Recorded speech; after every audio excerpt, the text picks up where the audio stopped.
Welcome sa bagong tutorial video mula sa RoboForex.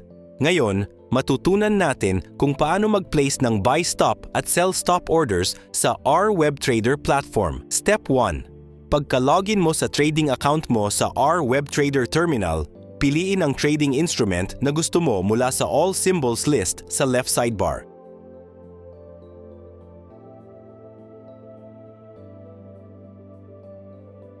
Then, i-click ang New Order button para magbukas ng bagong position. Step 2.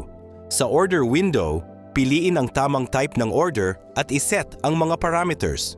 Step 3. Para mag-place ng buy stop, piliin ang buy stop at mag-set ng price na mas mataas kaysa current ask price.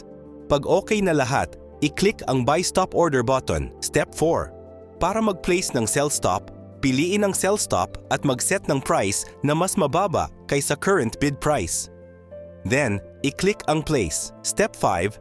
Para i-modify ang pending order, pumunta sa Pending Orders tab sa ilalim ng chart. I-click ang gear icon sa kanan ng order, gawin ang changes, then i-click ang save.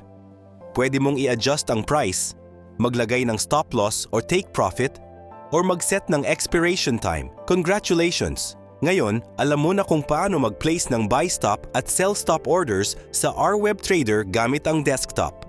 Salamat sa pagpili sa RoboForex.